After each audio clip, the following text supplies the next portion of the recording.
इस स्थिति में अभी हम फंसे हुए हैं, उसमें से मुक्ति कैसे प्राप्त करनी है, और यही भारतीय मुक्ति मोर्चा का मेन एजेंडा है। मैं आपसे इसी बारे में ऐतिहासिक प्रसंग में, खास करके गुरबाणी के प्रसंग में बात करूंगा। श्री गुरु ग्रंथ साहब में, जिसमें पूरे भारत के महापुरुषों की वाणी है, उसमें भी यही समस्या वाणीकारों के सामने थी कि जनता को, लोगों को, जिनको अकाल पुरख वाहेगुरु ने पैदा किया है, उनकी मुक्ति कैसे करनी है, उनका जीवन आरामदेह कैसे बनाना है, चिंता मुक्त कैसे बनाना है, निराशा से मुक्त कैसे करना है, डर से कैसे मुक्त करना है, भय से कैसे मुक्त करना है, और कैसे उनको एक संपूर्ण मनुष्य के तौर पर उभारना है। इसी विषय में गुरबाणी में हमारे पास दो संकल्प, जो मैं दो संकल्प नहीं, एक ही संकल्प है, वक्-वक् नामों के नीचे रविदास जी महाराज ने उस अवस्था को जिसमें सारी वसों, सारे लोग एक आजाद और चिंता मुक्त जीवन जी सके, उसको बेगमपुरा कहा है। और पांचवें गुरु श्री गुरु अर्जन देव जी ने उसी अवस्था को हलेमी राज कहा है। तो हलेमी राज में कैसी व्यवस्था गुरु साहब ने चितवी थी, वो इन्हीं लाइनों में दर्ज है। गुरु साहब कहते हैं, फरमाते हैं कि हुण हुक्म हुआ मेहरबान दा, पै कोई ना किसे रवान दा, सब सखाली बुठिया कि हुआ हलीमी राजियो। गुरु साहब कहते ने कि ये कोई हमारी कही हुई बात नहीं है, ये परमात्मा का हुक्म है। वाणी में अगर आपका थोड़ा सा संबंध हो वाणी से, तो जितने भी वाणीकार हैं सभी ने एक बात वाज़े तौर पे कही है कि जो भी वाणी गुरु ग्रंथ साहब में उपलब्ध है, ये वाणीकारों ने खुद नहीं लिखी,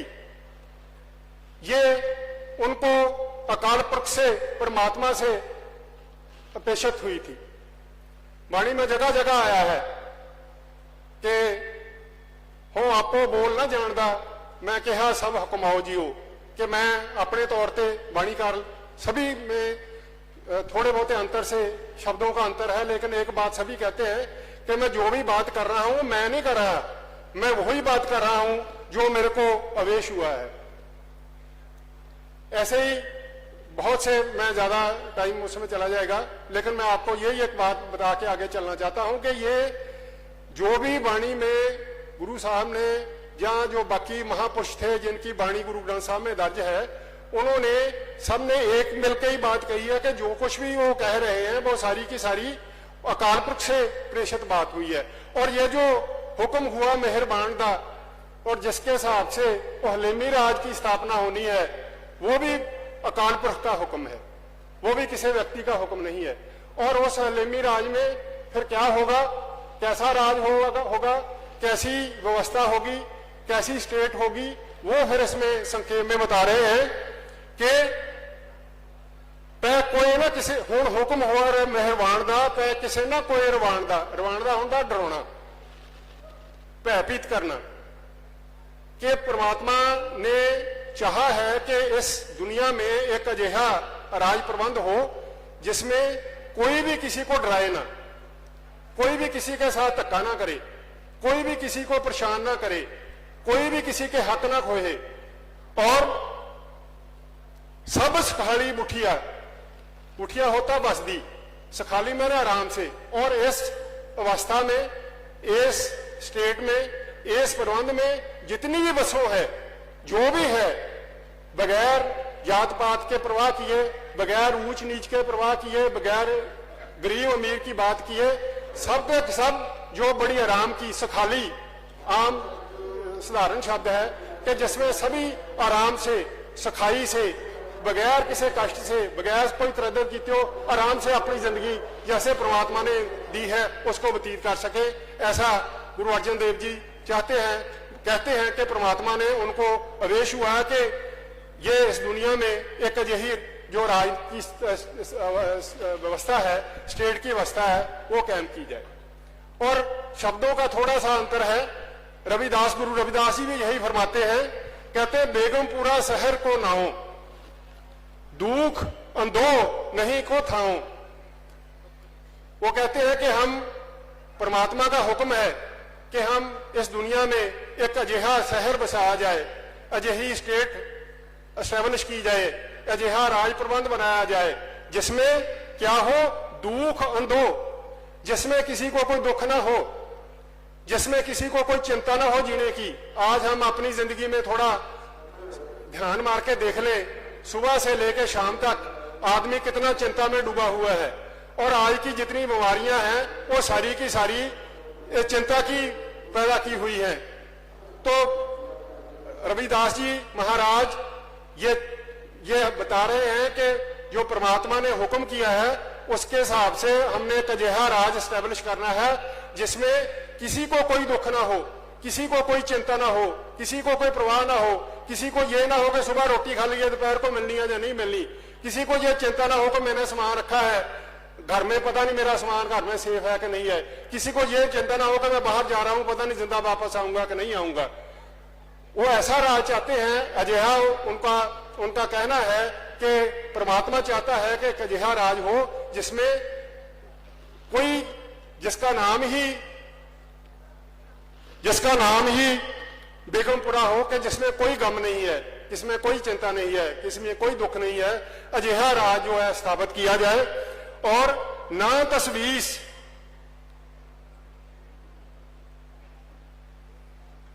ना तसवीस, ना खराज, ना माल। तसवीस होती है डर, घबराहट, फ्रस्ट्रेशन, टेंशन। वो कहते हैं कि अजिहा एक राज होना चाहिए जिसमें किसी को कोई तसवीस ना हो, ना खराज ना माल, ना कोई कर का डर हो कि भी इतना आज की अवस्था से थोड़ा इसको कंपेयर करें तो शायद हमारे लोग बहुता, हम जो हमारे आसपास हो रहा है उसमें बहुता ख्याल नहीं रखते क्या होता है कि आज की डेट में हम जो ढाबे पे रोटी खाते हैं ना उसमें भी 5% GST है। लेकिन रविदास जी महाराज कह रहे हैं कि अजिही व्यवस्था होनी चाहिए जिसमें ना कोई प्रॉपर्टी का डर हो, ना किसी कर का डर हो, ना किसी टैक्स की बात हो, ना तसवीस खराज ना माल, खौफ ना खता, ना तस जवाल। उसमें ना तो किसी को कोई डर होवे, खौफ होवे, ना कोई इदां दी व्यवस्था होवे जिथे कोई क्राइम ना होवे, किथे कोई पाप ना होवे, पाप करने की गुंजाइश ही ना होवे, क्राइम करने की गुंजाइश ही ना होवे। आज जो क्राइम हो रहे हैं उसके पीछे एक बैकग्राउंड है, उसके पीछे एक पृष्ठभूमि है, उसके पीछे कुछ कारण है। तो गुरु साहब कहते हैं कि यही व्यवस्था ऐसी होगी जिसके पीछे ऐसे कारण ही नहीं होंगे जिसको लेके कोई पाप हो सकता हो, जिसको लेके कोई क्राइम हो सकता हो, जिसको लेके कोई जुर्म हो सकता हो। ऐसी जो है राज प्रबंध वो होना चाहिए। ना तरस जवाल, और ना ही किसी को कोई, अभी जो हमारी व्यवस्था है इसमें क्या है कि दोनों बातें हैं, घाटा भी होता है और वादा भी होता है। ये दूसरी बात है कि वादा कम लोगों का होता है और घाटा पूरी जनता का होता है। लेकिन गुरु साहब फरमा रहे हैं कि अजिही व्यवस्था होगी जिसमें किसी को कोई घाटा नहीं होगा, जिसको भी होगा उसको ही वादा होगा, फायदा ही फायदा होगा, किसी को नुकसान नहीं होगा। अजिही व्यवस्था होगी वो खैर सदा मेरे भाई। उस जगह पे खैर हम समझते हैं वेलफेयर, भलाई, कि वहां सभी की भलाई होगी। वो एक वेलफेयर स्टेट होगी जिसमें जो भलाई है वो जाति के आधार पर, क्लास के आधार पर, आपकी बैकग्राउंड के आधार पर नहीं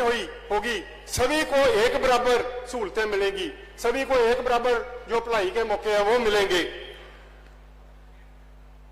अब मोहे खूब बतन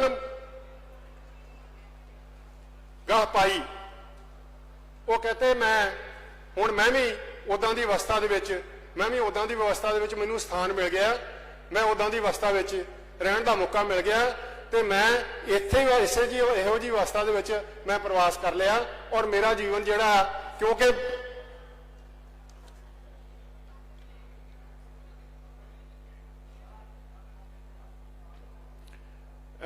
स्टेज वालों